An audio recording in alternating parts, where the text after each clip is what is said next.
नमस्कार दोस्तों, मैं डॉक्टर रियाज भदौरिया। हमारी यूट्यूब चैनल भदौरिया एजुकेशन पर आप सभी का स्वागत है। दोस्तों, आज हम चर्चा करेंगे सोशलॉजिकल फाउंडेशन ऑफ एजुकेशन, शिक्षा के समाजशास्त्रीय आधार।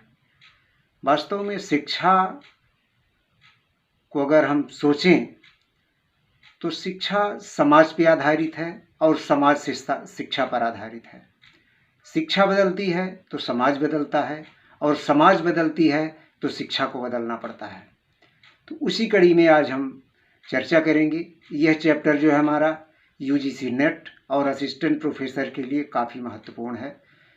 तो अगर आप हमारे चैनल को अभी तक सब्सक्राइब नहीं किए हैं तो हमारे चैनल को सब्सक्राइब कर लें। और उसके बाद फिर हम चलते हैं आज के प्रश्नों पर। आज के जो प्रश्न हैं वो लगभग 25-26 प्रश्न हैं, उन पर हम चर्चा करते हैं। आइए देखते हैं आज के प्रश्नों पर। तो आज का पहला प्रश्न है, समाजशास्त्र के जनक तो ऑगस्ट कॉम्टे हैं। दूसरा है, ऑगस्ट कॉम्टे ने समाजशास्त्र शब्द का प्रयोग कब किया था, यानी पहली बार कब किया था? तो 1838 में किया था।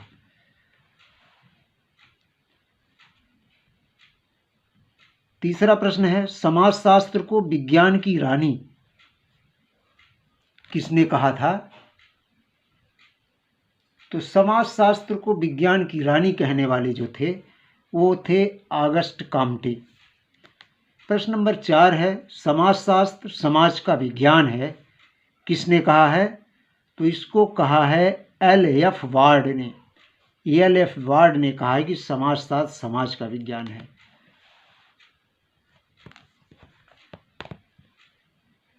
अगला प्रश्न है प्रश्न नंबर 5, समाजशास्त्र सामाजिक जीवन का वैज्ञानिक अध्ययन है, इसको कहा है ऑगबर्न एवं निमकॉफ ने।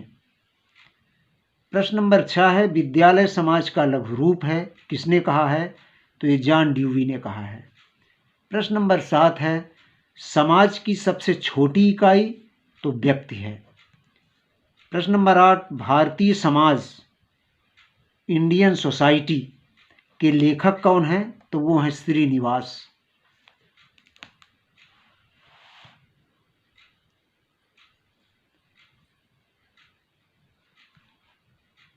अगला प्रश्न है, समाज सामाजिक संबंधों का जाल है, किसने कहा है? तो मैकाइवर एवं पेज ने कहा है इसको। अगला प्रश्न है, समाज विहीन व्यक्ति कोई कल्पना है, किसने कहा है? तो वो हैं टी. रेमंड। अगला प्रश्न है, बच्चे के समाजीकरण का आद्य व्यक्ति माने सबसे पहला व्यक्ति कौन सा है बच्चे के समाजीकरण करने वाला? तो वो है माँ। प्रश्न नंबर 12 है, बालक के समाजीकरण की सबसे महत्वपूर्ण संस्था कौन सी है? तो वो है परिवार। प्रश्न नंबर 13 है, संस्कृति यानी कल्चर शब्द लैटिन भाषा के किस शब्द से बना है? तो वो है कल्चुरा। अगला प्रश्न है, संस्कृति के भौतिक पक्ष को क्या कहते हैं? तो संस्कृति का भौतिक पक्ष जो है सभ्यता कहलाता है, सभ्यता कहलाता है।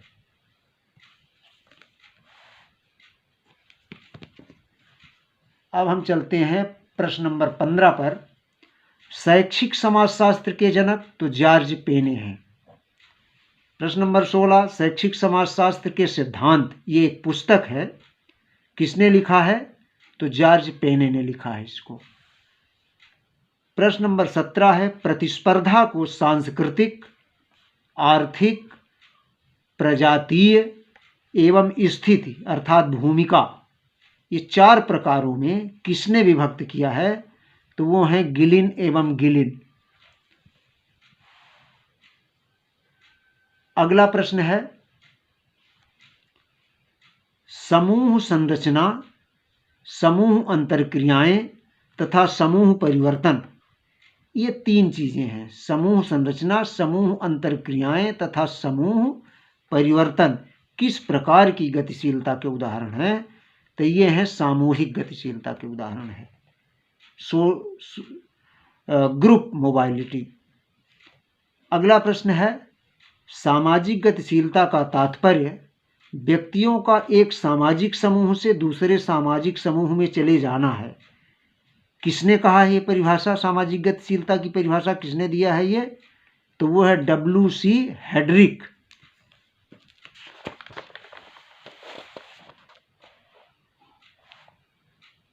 अगला प्रश्न है, किसी समाज की संस्कृति से तात्पर्य है उस समाज की संपूर्ण जीवन पद्धति। तो ये कहा है ओटावे महोदय ने। अगला प्रश्न है, संस्कृति मानव जीवन के प्रति चेतना की अभिव्यक्ति है। किसने कहा है? स्वामी विवेकानंद ने।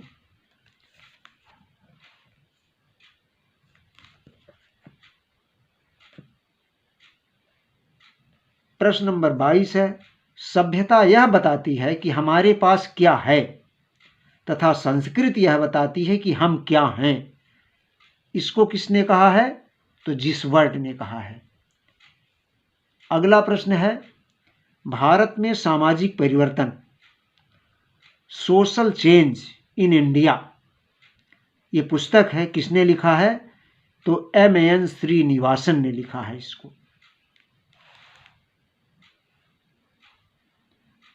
अब हमारा अगला प्रश्न है, संस्कृतिकरण की अवधारणा का प्रयोग सर्वप्रथम किसने किया है? तो वो है M.N. श्रीनिवासन ने किया है। संस्कृतिकरण की अवधारणा का सबसे पहले प्रयोग इन्होंने अपनी पुस्तक भारत में सामाजिक परिवर्तन में किया है, संस्कृतिकरण का प्रयोग। अगला प्रश्न है, पश्चिमीकरण, संस्कृतिकरण एवं जैविकीकरण की विवेचना M.N. श्रीनिवासन ने अपनी किस पुस्तक में की है? तो इसी में भारत में सामाजिक परिवर्तन। और आज का अंतिम प्रश्न है, सामाजिक परिवर्तन का मुख्य कारण वर्ग संघर्ष है। इसको किसने कहा है? तो कार्ल मार्क्स ने कहा है। दोस्तों, इसी के साथ हम आज अपने प्रश्नों पर विराम लगाते हैं और आपसे एक रिक्वेस्ट करते हैं कि आप